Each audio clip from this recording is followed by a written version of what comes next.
Hey friends, it's your pal Mike Shea from Sly Flourish here with another episode of Sly Flourish's Lazy GM Prep. In this weekly show, I go through steps from Return of the Lazy Dungeon Master while preparing for my Sunday role-playing game. In this case, I am running a Tales of the Valiant game called Scourge of the Dragon Empire. It is set in the world of Midgard, in the Marathi region of Midgard. I am using Tales of the Valiant rules for our game, so we're kind of all in on Kobold Press material for this campaign. This show, like all of the work of Sly Flourish, is brought to you by the patrons of Sly Flourish. Patrons get access to all kinds of tips, tricks, tools, accessories, source books, adventures, scenarios, a whole extra podcast, tons of stuff that you get, tons of rewards that you get for becoming a patron of Sly Flourish. It's very reasonably priced. And you get to join the awesome Lazy GM community over on our Discord server, and you help me put on shows like this. To the patrons of Sly Flourish, thank you so much for your outstanding support.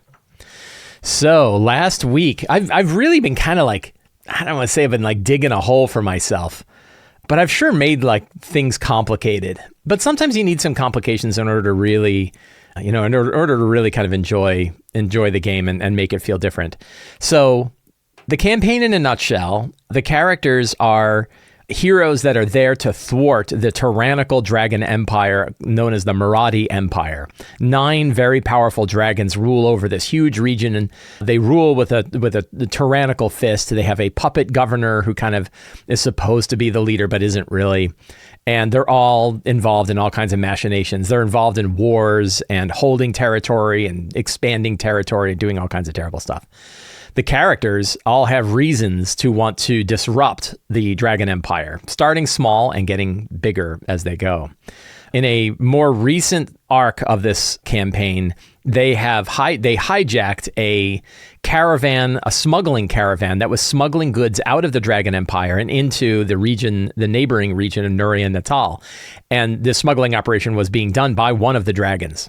So they said, if there's already an illegal smuggling operation of one of the dragons, we can hijack it and then we can get involved and essentially tap the line. So imagine like they're tapping an oil pipeline. The oil pipeline is siphoning money and magic items out of the Dragon Empire and getting money and magic items back into the Dragon Empire illicitly, because the dragons have a pact not to trade with enemies, and they are trading with enemies. One of them is trading with enemies. So the characters hijack the caravan and then kind of set things up, sent the caravan on its way, saying like, well, now we have a way to tap into this thing. They have an ally who's running the caravan who they never really trusted, but I think he's trustworthy because he's like, hey, other than getting murdered, I think it'll work out. In fact, I think he's got a plan. We're going to talk about, because we got to figure out like what that trade caravan is like now. So they got the caravan on their way, and then they've been kind of making their way back to their starting area, which is known as the 4 or 40 Fingers. 4 or 40 Fingers are like these 4 big spires sticking out of a nearby rocky mountain range, and an outpost that is used as kind of in the center of everything, but also is kind of out of the way as well. So the characters have been making their way back, and they made their way back through 2 magical portals, one of them known as a red portal, which they found underneath an old ruined ziggurat in a ruined city that teleported them quite a distance to another ruined city. And then from that ruined city found an old cave construct that led to a shadow road. Shadow roads are sort of like walkways in the realm of shadow, that are much faster to traverse, but can be kind of weirder and dangerous. They found one called the Sunless Sea, or the Sunless Stream, which they followed. And in the last session, they went through the Sunless Stream. They met some Darakul for the Twilight Empire, which is the Darakul Empire over on the other side. And they met another group of smuggler types known as the Blue Barbers, who operate out of the Shadow Road themselves. And they went, and it turns out the Blue Barbers have this really nice, and so they all got facials and mani-pedis, and then realized like, oh, these guys are also smuggler types. And the smuggler type says, oh, if you're looking to buy and sell wares, we love to buy and sell wares as well. So the characters now actually have an otherworldly angle in order to tap into this stuff. They can steal from the dragons and give it to the Blue Barbers. They can take from the Blue Barbers and put it back into the Dragon Horde. They can kind of transfer things around. They now have this sort of money laundering operation that they're just starting to kind of put in place. But their main goal is to get back to 4 or 40 Fingers, which is where things are starting today. So we are going to go over to my Obsidian notes here. And I already have notes set up for today's game. I am using Obsidian to do my campaign planning today. You can learn more about using Obsidian for campaign planning in the show notes. There's a link to it. So who is in and who is out today is a really good question, and I honestly don't remember. So I'm pretty I know Tolstoy is not in. I think Emmert can't make it, but I'm not really sure. So we'll just, we can prep for all of them and ignore the stuff I don't need. Amavin is a rogue who knows the hidden nature, or knows the subterfuge of Parsis the Hidden. Parsis the Hidden being one of the three dragons. Gaudenzia is a she is a former ranger of Ibelin the Illustrious. Cal is a former vineyard owner whose vineyard, stolen, was conscripted by Ibelin. Mateo is a mechanist who understands the ways of magical artifacts. Rowan is a fighter who knows what it's like to fight on the front lines. Emmert is a ranger whose whole village was raised by Adisha of the Burning Wastes. So I've got some good little backgroundy bits that kind of kept the characters in my head and figure out what's going on. The strong start is the Blue Barbers bring out some magic items to buy, to purchase. So they brought a big case out of magic items that they've got, and we're going to look at those magic items. One of the things I did this past week for funsies, which will be something that I'm going to give out to patrons of Sly Flourish, is I made up a specific Tales of the Valiant treasure generator. So I wanted to, I'm trying something out. I actually wrote two of these. I have a Tales of the Valiant treasure generator, and I have a D&D 2024 treasure generator. And my intention was to better understand how the treasure generating systems of both of these systems work and try them out before I go and break them myself. And I was thinking about both of these last night after I'd made them both and thinking I still like mine better. And I have reasons why I like mine better, which I can talk about. But in the meantime, I was like, well, the advantage of having a treasure generator that's built for the system directly that you're running is, every magic item that's in Tales of the Valiant is in this generator. So I'm not going to miss anything. And there aren't any items in the treasure generator that aren't part of Tales of the Valiant. So if I give an item out and realize, oh wait, that was the wrong one. So I have my Tales of the Valiant treasure generator. Now, Tales of the Valiant's treasure generation system, in my opinion, isn't fantastic. We'll show it here. Whoops. So the Game Master's Guide has, we'll go to our table of contents here, and we will go to under adventuring options. So Tales of the Valiant has excellent random tables for things like gemstones and artwork of different costs, and really good tables for the magic items that it's got. All of the individual tables in Tales of the Valiant are excellent. Really, really excellent. The problem comes in, the consumable magic item table is really, really good. Excellent.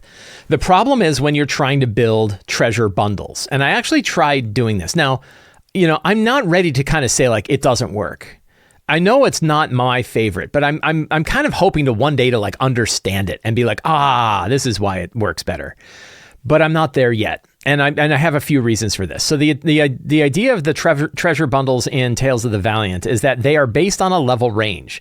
So you actually pull out a bunch of different items and roll on a bunch of different tables in order to generate a giant parcel of treasure that you then hand out over a range of levels. For example, levels 1 to 3 or levels 3 to 5 or 5 to 7 and so on. And you can look at them and see these are big, right? These are big parcels, 5 common and uncommon magic items, 2 uncommon magic items, 1 rare armor, 2 + 1 weapons, or 1 rare magic wand and stuff like that. Lots of different stuff in here. If you look at that 5 to 7, the 5 to 7 range is currently the range that I'm in. Then, I would basically go through and create one giant parcel of treasure and then hand that parcel out. There are 2 problems that I have with it though. One is that the items here kind of don't match the tables that you roll on. So instead of saying roll once on table A, roll twice on table B, twice on table 3, or tell me which tables to roll on in order to do it, it says things like 2 uncommon magic armors. And then I have to go pick those out, right? I don't roll on them because I got to go find out what the magic armors are, or one rare magic armor. And they're like, well, which one is it? Which, you're telling me I want two or one. Shouldn't you tell me? Or should I just roll a 50-50 shot on one or the other? I guess I can do that, right? And I said like 2 +1 weapons and 1 rare magic wand, or 2 common magic weapons and 1 rare magic item. So I actually like made a parcel up, and it's packed with stuff. The parcel has tons of magic items in it, lots and lots of magic items in it. And I was like, but the problem is then you're checking it off. And particularly, it doesn't work great it's not so terrible for magic items because you can just sort of scratch them off after you've given them out and then you're done. But money is a problem when you're saying like, oh, I'm giving out somewhere about 500 copper, 5,500 silver, 1,100 gold, 60 platinum, 2d6 uncommon gemstones, 2 rare gemstones. The problem is when I roll all that up, now I've got to split that up into individual parcels when I'm actually giving out treasure during my game. And that seems like a pain. So what I did is I said, okay, I went through all of these bundles and tried to figure out the total amount of stuff that's generally given. Not so much from the magic items. And then I created generators built on level ranges that are based on the tiers of stuff. So level 1 to 4, 5 to 10, 11 to 16, 17 to 20. And I can then pick one of these and roll, and it gives me basically what I did is I divided this up. So I figured out how much money you give out across treasure bundles 5 to 7 and 7 to 10, added it all together, and then divided it by the levels times 2, figuring that it takes about 2 sessions to get a level. And then that's how much money I gave out. And then I separated things out. So it's gemstones, artwork, coin, gemstones, and artwork. Then for magic items, and actually in the generator, I have like the breakdown. So like, we're going to look at the 5th to 10th. You get 2,500 gold worth of coins, gems, and art. And again, it's random, so it fluctuates. It's not exactly 2,500. 1 common magic item, 2 uncommon or rare consumables, and 1 uncommon or rare permanent magic item.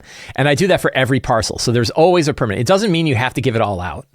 And it's, but it gives you a nice roll. So you can see here, like I just rolled one up and it's 372 silver, 892 gold, 46 platinum, 6 carnelians worth 100 gold pieces each, a temporal, ethereal, ornamental hair comb, 50 gold pieces, a celestial, prehistoric, taxidermied beast statue worth 500 gold pieces, a ring of deceiver's warning, which is common, a potion of healing greater, and a potion of animal friendship uncommon, and a trident of fish command. And that way I have like one session-based thing. And that way I can just drop that one in my notes and I'm done. And it's close enough for me. I don't know if it's perfect for everybody, but it is close enough for me to what they offer that I don't think I'm going to make overpowered characters. I kind of know what this is going to result in over time. And I don't think I'm going to like have characters that are too overpowered. And also like I'm probably going to drop in my own items, which is probably what the treasure parcel kind of thing is telling you. But anyway, so this is kind of my new treasure generator, and it's built specifically for Tales of the Valiant. And it's important here because I'm going to roll on it a bunch of times in order to figure out what items the blue Barbers are selling, right? So, and we're going to drop that into treasure. So I'm right off the bat. Trident of Fish Command seems really boring, so I'm not going to include that. Now remember, each of these, gloves of missile snaring, that sounds fun, like that. A wand of the War Mage +2. I think, so we only have one wizard, and he already has an item that is boosting his spell casting. So I don't think, we could turn that, I don't know if there's a Mechanist artifact or not, but I think a Mechanist Universal Tool +1 would be a pretty good item. So I'm going to replace that Wand of the War Mage with that. I'm going to treat this as though it's a +1 Wand of the War Mage, and we'll use that pricing. I don't know if there is something like this in Tales of the Valiant, but I have a Mechanist, and giving a Mechanist a boost would be a nice thing to drop. Bracers of Defense. So those are like 3 good magic items. Oops, I'm got the wrong notes. I got Gloves of Missile Snaring, a Merchant's Universal Tool a Mechanist Universal Tool +1, and I don't think there's something like that in the rules. I'll take a quick look. But I don't know if there's something like that. And now I need to get prices for them. But I believe that, does the player's guide for magic items include prices for things? Equipment and magic items. And we'll look up buying and selling magic items. So here are the costs, right? And it looks like it's about 1,000 gold pieces to get like a uncommon item. But of course I can change those depending on how much we've got. But I don't think that that's completely unreasonable. Yeah, and so they do have prices on here. Oh, perfect. So they have universal prices. So let's look up like Wand of the War Mage. Price varies, 1,000 plus the wand based cost. So we'll say like 1,200 gold. So what I'm trying to see, like let's see. There's a way. Let's see. We'll go to the Game Master's Guide, and we'll do a quick sort through like the uncommon magic items. Just giving a quick read through them. So I don't think the Wand of the War Mage requires attunement by a spellcaster. So a Wand of the War Mage would actually work fine for the Mechanist, right? But the idea of like, we're gonna just call it this. Spell attack, while holding this wand, you gain a bonus to spell attack rolls, determined by the wand's rarity. So that's actually not super powerful. It does require attunement, but it's only on spell attacks. It doesn't boost your DC. And I just don't know if I don't think there is, I've seen them in other, I've seen them for artificers, but I don't know that there's a specific item. But I could make one up, right? I could make up like a Mechanist's universal tool +1, which does, and we'll price it a little higher. We'll say that's 1,600 gold pieces, but it does add to DCs as well. That's something that somebody will like for a long time. Let's look up Gloves of Missile Snaring. 2,000 gold pieces for Gloves of Missile Snaring. Bracers of Defense, I think, are going to be pretty expensive. 8,000 gold. Ooh. So those are the three items. We'll lower the price on this one a little bit. Those are the three items that the Blue Barbers show to the characters. I'm also going to drop in, I'm going to do a line break here, and I'm going to drop in another parcel since I'm here, and we'll just grab that one. And through their explorations, they may find this other stuff. You'll notice that I added some flavor to some of this. So bladed elemental jar of pickled monstrosity parts, or titanic aberrant gold bracelet and earring set, right? Like, when you have these, I added some like words to kind of shake up the items that appear in here. This sort of like the origins idea. And I like that because it sort of adds a new flavor to it. That's kind of fun. So, okay, so I've got that, right? The Blue Barbers are bringing out some magical items to purchase. So scenes are Blue Barber, Magic Item Emporium. One other thing I think the Blue Barbers might do is they might be willing to put the characters into debt. They might be willing to like, you can have these, but you owe us, right? And maybe with like a little bit of interest, right? So the Blue Barbers know how to operate too. That could be kind of fun. The Blue Barbers are able to offer magic items on layaway. I guess on loan, right? Is it the lease? Oh, they're able to lease. They'll lease the magic items. Lease to own, right? The Blue Barbers can track the magic items they've sold. The Blue Barbers operate with a series of sending stones. So sending stones, let's take a look at that. What are those? What are those called? Aren't they called sending stones? Yeah, there are no sending stones in here. Is it the spell message? So message only has a range of 120 feet. Is it sending? So sending is a 3rd level spell. So I think they need to kind of operate. So I think they also offer sending stones, pairs for 2,000 gold. But they offer you one to communicate with them for free. So it's funny. So Lord Bard says, sending is the bane of my existence. The advantage here, this is actually a very useful tool for me because they have so many different groups that they're operating with now that for them to not be able to communicate to those groups can really slow the game down. Rocky talkies, yeah. So I think they need to have some ways to be able to communicate with their groups so they know where they are and they know what's going on. Because otherwise it's more difficult for them to operate their little fun operation if they don't have them. So I think that the sending stone, yeah, that would be pretty funny if essentially the Blue Barber's like, oh, you can have the sending stones, but it'll be 100 gold pieces a month instead of paying the 3,000. I kind of like that idea. They sort of charge you a premium rate, and it's like a minimum. It's 100 gold pieces a month, but a minimum 2-year plan. 2-year plan. I love it. Yeah. Oh God, that's so funny. All right. So last week, I came up with a whole crawl for them to go through. We had the Valley of Dead Trees, the Bottomless Cavern. That's what they went across. We have the Grasping Well, the Parlor of the Blue Barbers, which they went to. We have the Ancient Mushrooms, Twilight Beacon, Forgotten Shrine of Nakrash. So they're going back to the Forgotten Shrine of Nakrash. And I don't want to spend a lot of time there, but I do. And I thought I had pathways. Did I not write out the pathways somewhere? Maybe I've got it somewhere else.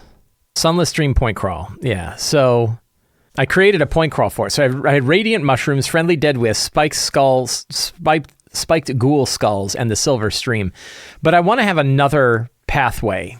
So I want to have another pathway for the characters to make their way from the Blue Barbers. I'm not going to do anything crazy. I mean, I guess I could offer 2 paths, and that way they have a choice. And what we're going to use for this, I did a thing. So on Sly Flourish, we have the Lazy GM resource documents. I added something new. So Lazy GM resource document is a bunch of material from a bunch of my books. And now it's a whole different bunch of my books. And they're available under a Creative Commons license. You can copy this document. It's actually available in a whole bunch of different formats, yada, yada, yada. But one of the things I've put in here was a new underground connectors table. We also have the dice. All of these are available to patrons, of course. The dice roll is available to patrons. Dice roll is available to everybody. It's actually under creating the CC0 license. I like giving my stuff away. So I'm going to roll a d20. I'm going to roll 2 d20. Bang, bang. So 1 and 17 are my 2 numbers. And I'm going to go here. Long abandoned sewers with a cooled lava flow. So that is one pathway. So we're going to go to locations and we're going to say abandoned sewers that get overtaken by a cool lava flow. That's fun. And now I'm going to roll 2 more. 2 and 18. That's funny. 1 and 17, 2 and 18. 2. Ancient burial chambers and a huge bridge. So I did a huge bridge over a deep chasm, so I'm not going to do that again. We're going to roll that one again. Did that last time. Whoops. 6. So I like the ancient burial chambers. And what was the other number? 6? Narrow pathways along a deep fissure. I kind of did, that's sort of like the big bridge. I'm going to roll that one again. 13. An underwater passage. So like a submerged ancient burial chambers with an underwater passage. I could do that. 10. Primeval tunnels adorned with thousands of handprints. See, that works better. Ancient burial chambers with thousands of handprints. So those are 2 potential pathways that they could take that lead out of the sunless stream, the road that they are on, and lead to the 440 fingers and probably the shrine of Nakrash. So those are the paths that they could take. The ancient burial chambers could be of the ghost walkers. So for monsters, I'm going to do a quick ghost walker, orcs, and ogres. Could be one monster type. I'd kind of like some other monster types. So let's go to the Game Master's Guide. And let's go to their random tables here. We'll do their underground table, and we'll see how that goes. So we'll go to tier 2 because they are tier 2. And we will roll a die. This is a 12er. 12. Passage opens up a low ceiling cavern filled with massive stalagmites. Someone has carved a curious eye-shaped symbol into the face of over a dozen of the most extensive storm. A roper stands quietly among the formations, waiting for unwitting characters. Yeah, I like that. That's fun. So roper with fake ropers. Let's see, clear. Oh, it didn't work. Clear history. 12. 11. An Etten plods through the caverns, its 2 heads, arguing loudly about whether creature they caught will make for good eating. Sticks a hand in a large sack to see how the creature is doing, and one head screams in pain, tossing the sack to floor, releasing a rust monster. That's pretty funny. Bag full of rust monsters. I like that. We're just going to do one more, because I'm only going to really have one encounter here. But that one's pretty good. Whoops. 2. Dozen humanoid corpses all look like statues are preserved in calcite. Someone has propped them up and adorned them with necklaces containing polished stones. Poorly cut gems serves as bait for the Fleshbane curse, which triggers. It's a petrifying curse. Curses are always kind of weird because it's they totally kind of suck, and then you just cast remove curse and they're gone. I don't think we've done a hag here. Green hag with basilisks. So I don't know how many characters I have today. I think maybe I have 4 or 5. So we'll do 4 or 5. The lazy encounter benchmark for 4 or 5. So that's easy. It's 5. Yeah, they're 5th level. So it's 10. and if they have 5, it's 5 times 5 is 25, 10 or 12. So 10 to 12. So I can have between 10 and 12 CRs worth of monsters for a deadly encounter. Doesn't mean I have to go up to that much, but that just gives me a general idea. So that's cool. And I think that's enough. I'm going to kind of like, we'll improvise this as we go. But I want to have like a real encounter along their journey before they get to 440 fingers. So notable NPCs. Let's go back to my notes here. So notable NPCs, a couple of important ones are going way back to last year. It's amazing you've been playing this long. The games go by quick. I guess that's good that so Bradick Grimm. So we've got him. He's the Wilvan Ashadar Trading Company. He's an NPC that I haven't seen in some time. War Chief Silverblade. I'm gonna keep him because they're probably gonna talk about him, even though he's not there. War Chief Silverblade is totally somewhere else, but he's the one that helps them get across the desert. They may not need them anymore. Well, maybe. But then we have some new NPCs. Navarre Red Whisper. Oh no, let's see. Halfling Commander of the Third Finger. Melsoon Graveheart. Halfling Commander of the Third Finger of the lower left hand. And last week, who's the Blue Barber that they've met? I don't know that I have a name, so I need to have a Blue Barber. So we'll go get a random name here. And she's the Blue Barber contact and the name of this place. I had a name for it. I called it the Parlor of the Blue Barbers, but I thought I gave it a name. Let's see. Let's check the point crawl. I didn't. I guess I never really gave it a name. I don't want to forget about this Malfa, the Malfa assassin. I think it'd be really fun. I did give this Twilit Shadowy Shortsword that got handed out last time. So that'd be the contact at the Parlor of the Blue Barbers. And then they have their friend at the 440 Fingers, who is Master Kiprick, priest of Nakresh at 4 of 40 Fingers. Okay. Plenty of NPCs. Got that squared away. So now, let's see. Hey, my mom is here. Hi, Mom. So the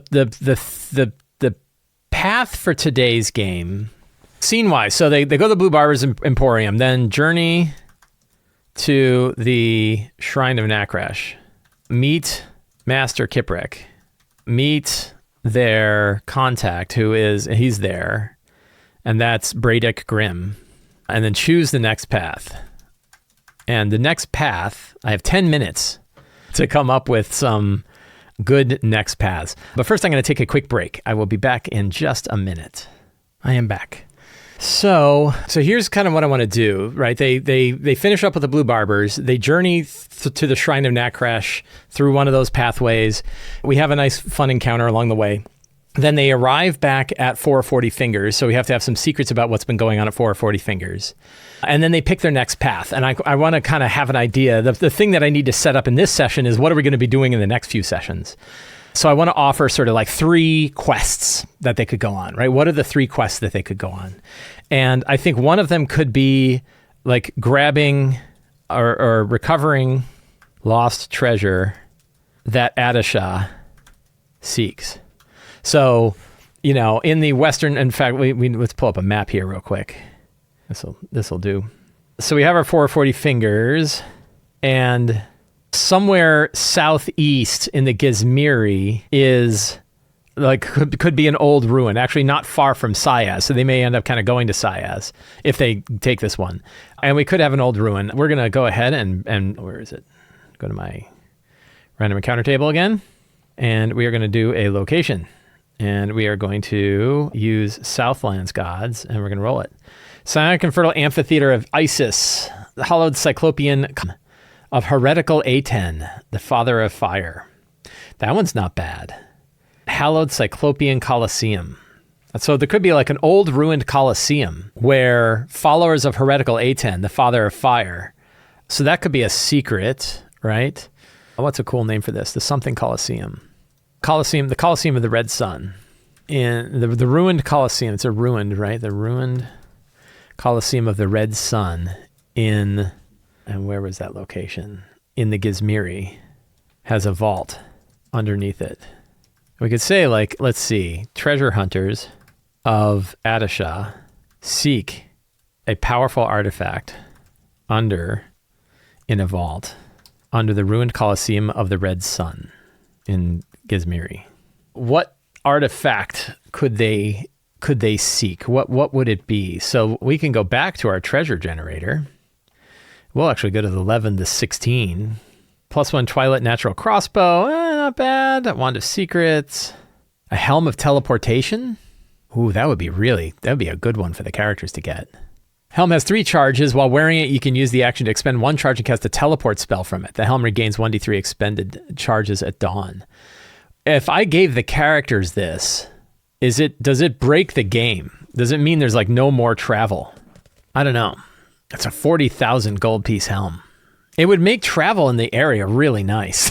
What level is the teleport spell? It looks like teleport is no. Oh, it's powerful. It's a 7th level spell. That is probably, it's not bad, but boy, like giving that out at like, if they got this at like 6th level, I think it might be too much. It still has that accuracy and mishap, permanent circle, associated object, very familiar. I don't know if I want to do that one. I mean, it would mean like, what would I don't know that I want to remove. So there's the idea of like, well, they have to get to a place in order to use it. Isn't so bad. Yeah, I guess it's not terrible. And I could change, so there's some ideas of like it only has 1 charge and it takes like a week to use. I don't know. I mean, it would, so what bad could occur? If they really can only use it, and I could just tell the characters like you can generally use this to get back to places that you've been. How bad is that? Like, do I really want them to have to backtrack over territory they've already gone to? I don't know. I think it would change a lot. I'm a little worried about this one. It's not a bad idea. It's not a bad artifact, but I think I'd rather do it when they're, higher tier. So I think I'm gonna hold off on that. Staff of Thunder and Lightning. Ooh, that's a big one. Lightning, let's see, can be wielded, requires attunement, does not have any limitation on who can wield it. You can fire a lightning bolt that does 96 damage. It is a +2 weapon. Oh, it's got a stun hit. When you hit with a melee attack using the staff, you can choose for the staff to emit a crack of thunder. I don't like that. I don't like having a stunning weapon. Not at an early level. Wand of Polymorph. I mean, what would be, so I guess like what we could do, instead of just hitting the random thing, we're going to go to the treasure tables again. And we're going to look through the rare magic item list. I think having a rare magic item is not a bad idea. And you want something that's like important enough that you'd go on an entire adventure to get it, but not something that's going to break the whole game. So there's a lot of them. Belt of Giant Strength. I guess it's kind of funny because it's like on the one side, you want an entire adventure to be able to go get it. And on the other, you know what? I think I'm going to go with the Helm of Teleportation. And I might like unlock it. Like it has 1 charge, and then like as they grow, Treasure Hunters of Addis seek a helm of teleportation in a vault under the ruined Colosseum of the Red Sand. So that is one quest. Another quest is, then let's go back to our random tables here. Ancient Clockwork Hollow Statue of Mott. Ooh, I love that. So let's see, at an ancient hollow statue of Mott. At an ancient statue of Mott, deep in the, and let's see, where are they? Let's go back to my map here. Between Sayaz and Sarkland. So let's see, outside of Sayaz. Dragon Hunters of Mott seek allies. Oh, let's see, reside Dragon Hunters of Mott who would make excellent allies against Adisha of the Burning Sands. So this is like a make an alliance, right? Like, hey, you can do this other thing, you can make an alliance. And then the third I want to do is a disrupt the money that is going to pay for the troops at Nerderin. So let's see, how is the money making its way to Nerderin? So along the Scholar's Path between Adisha and Nerderin. I think we're going to do that. So along the Scholar's Path between Adisha and Nerderin is a safe house. Let's do Midgard. I want to use a dragon god. An Obsidian Astral Fortress. That's kind of cool. but I want to use one of the gods from Midgard. So I'm going to use one of the dragon gods. So we're going to go to Midgard. We're going to go to my table contents. We're going to go down to Pantheon, and we're going to do dragon gods. Azerin, Lord of the Four Winds. That's not bad. Cool. So we got the major gods of the Dragon Empire. Azerin, Baal, Kesbatan, and Segatan. Baal sounds good. Maraudi, nobles, and drakes. So Baal, Lord of Fire and Master of Noble Sacrifice, King of all dragons, Guardian of the Sultan, Lord of Scholars. So I think we're going to do of Baal, the Lord of Fire. Obsidian Fortress to Baal, Lord of Fire. Serves as the safe house for a large amount of money on its way to the mercenaries to pay for the mercenaries and supplies for the armies housed at Nerdarin. Without it, they would crumble or revolt. So I have 3 quests. Treasure hunters from Adishah seek a helm of teleportation in a vault underneath the ruined Colosseum of the Red Sun in Gizmiri. There's an ancient statue of Mott outside of Sayaz in Sarkland, where reside dragon hunters of Mott, who would make excellent allies against Adishah of the Burning Sands. And an obsidian fortress to Baal, Lord of Fire, along the Scholar's Path. Serves as the safe house for a large amount of money, a safe house for the funding, to pay for the sharpened coin mercenaries and supplies for the armies housed at Nerdarin. Without it, they would crumble or revolt. So those are 3 good quests that the characters can choose from for the next session, and then I can lead in. I think, do I feel good about being able to build stuff for that? Yeah. So the ruins underneath the Colosseum of Adishah, the Colosseum of the Red Sun, that sounds like fun. The ancient statue of Mott. So they might go out there, they might meet this group, and that's my Lawrence of Arabia style, where the characters go out there, they meet these guys who have been fighting against the dragons of Adishah for, centuries.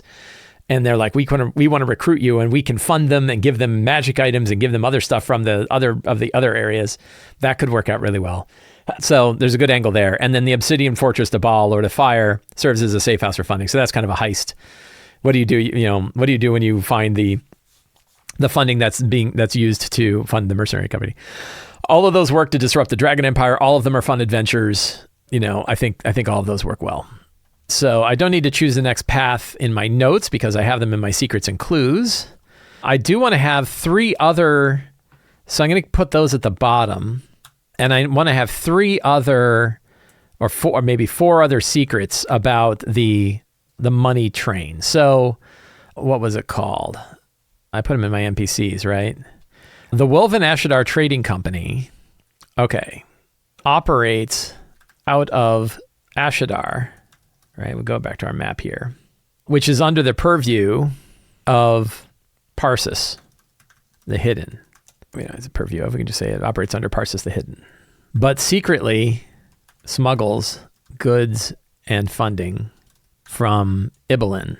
So that's one. Another one is that Bradic Grimm, hired other road agents to move the caravans, to split the caravans between Ashadar and 440 Fingers. That way, neither he nor anyone involved in the smuggling operation, the double secret smuggling operation, have to deal with.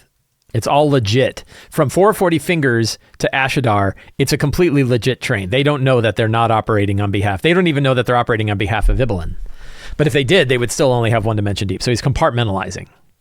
He's smart. He's a good smuggler. What else? So they've already made it back. So they can meet with him, and a day later, the caravan will show up. And then they'll have all of the goods from Ashadar on its way. And I think this loot pile here is probably the pile that's coming across, right? That's the smuggled goods is the, 355 silver, 83 gold pieces, 33 platinum pieces, bladed elemental jar of pickled monstrosity parts, titanic aberrant gold bracelet and earring set. We're going to remove some of these. We don't need Bladed Elemental Jar. We don't need Titanic Aberrant Gold Bracelet. The Quillback Shadowy Abyssal Padded Armor. A couple of Potions of Healing. I don't think, they can buy Potions of Healing. We don't need to worry about that. And a Medallion of Thoughts will be in there. That could be really good. 2, 3, 4, 5, 6, 7, 8. I have 8, so I have 2 secrets left. Anything else that... Oh, so Parsis is extremely smart. There's almost no way he or his agents aren't aware of Ibelin's smuggling operation. And he's letting it happen anyway. All right, that's a good one. So is there any other... What else has been going on in 440 Fingers? Any other... Who's the old... Boy, I got to go way back now. Morris Gemborn. I got all these NPCs. I got to bring all these NPCs back into my notes because they're all... When we go back to 440 Fingers, we need like a whole bunch of people because I'm not going to remember them all. So Morris Gemborn, who's the local representative, whose uncle, he's nephew of a... So he's a Kobaldi, but... Where's the ranks? But his Tamarli uncle, and what's his name? Morris, is causing trouble. He believes that tensions are high in the area due to the attacks, due to Ghostwalker attacks. Yeah, that's probably good. All right. I think we got enough. I feel pretty solid about everything that I've got today. Let's see. I don't need that. I ended up not doing that today. So we are going to print this out. File, export to PDF. I'm going to scale it down to 80. Hey, look at that. 80, put it on 1 page. Print. I got my 2 pages of notes. And I am all set. Friends, I want to thank all of you for hanging out with me today while we prepared for my game. If you like this show and you want to see more stuff like this from me, please subscribe to the Sly Flourish newsletter. It is absolutely free to sign up. You get a free adventure generator for signing up, and you get a weekly RPG-related email with links to all of the work I do in your inbox every Tuesday. You can also support me directly on Patreon. Patrons get access to things like all those random tools that I was just using for this game. They get access to a whole bunch of different scenarios and adventures and things. Tons of stuff that you get for becoming a patron of Sly Flourish. And you can pick up any of my books, including Return of the Lazy Dungeon Master, The City of Arches, The Lazy DM's Companion, Forge of Foes, and more at the Sly Flourish bookstore. All of the links for that are in the show notes. Thank you so much. Have a great day, and get out there and play an RPG.